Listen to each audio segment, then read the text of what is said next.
بسم اللہ الرحمن الرحیم۔ شیعوں کا یہ دعویٰ ہے کہ ان کو اہل بیت سے سب سے زیادہ محبت ہے، لیکن جب ان کی کتابیں دیکھتے ہیں کہ ان کی کتابوں میں اہل بیت کی حد درجہ توہین ہوتی ہے۔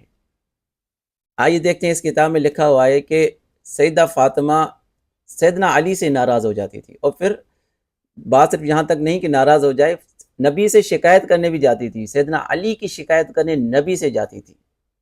پھر نبی صلی اللہ علیہ وسلم سیدہ فاطمہ کو تنبیہ کرتے تھے، انہیں سمجھاتے تھے کہ علی کی شکایت نہ کرو، اس سے میں ناراض ہو سکتا ہوں، اور میری ناراضگی اللہ کی ناراضگی ہے۔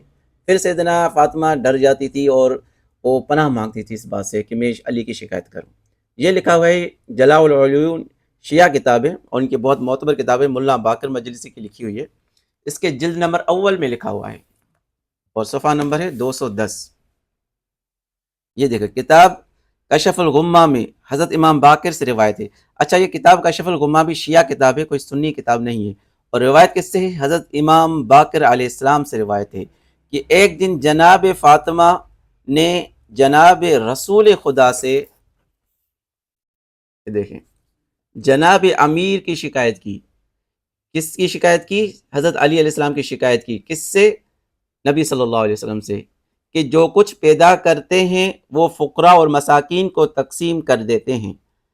حضرت نے فرمایا، اے فاطمہ، تم چاہتی ہو کہ مجھے درباب برادر ابن عم علی سے خشمناک کرو؟ بتحقیق خشم علی میرا خشم، اور میرا خشم خدا کا ہے۔ یہ سن کر جناب فاطمہ نے کہا، میں غضب خدا اور رسول سے پناہ مانگتی ہوں۔ خشم کیا ہے؟ ناراض ہونا، غصہ دلانا، غضب ناک ہونا۔ تو سیدنا نبی صلی اللہ علیہ وسلم نے کہا کہ علی کو ناراض کرنا مجھے ناراض کرنا ہے، اور مجھے ناراض کرنا خدا کو ناراض کرنا ہے۔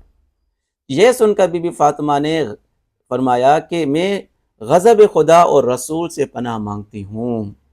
اس حد تک یہ کیا توہین نہیں ہے سیدہ فاطمہ کی؟ اب ذرا سوچیں، جنہیں آپ سیدۃ النساء العالمین مانتے ہیں، کیا وہ اتنی نازک مزاج تھی کہ اپنے شوہر جو کہ باب العلم ہے، ان کی معمولی بات پر ناراض ہو کر نبی سے شکایت کرنے جائیں؟ یہ روایت دراصل اہل بیت کی عظمت نہیں، ان کی توہین بیان کر رہی ہے۔ اور شیعوں کے یہ ہمیشہ دو چہرے رہے ہیں، کبھی وہ اہل بیت کے اس طرح فضائل بیان کرتے ہیں کہ صحابہ کی توہین کر رہے ہیں، اور کبھی ایک اہل بیت کے اس طرح فضائل بیان کر رہے ہیں کہ دوسرے اہل بیت کی توہین کر رہے ہیں۔ یہ ان کی عادت رہی ہے۔ اللہ ہمیں ہدایت عطا فرمائے۔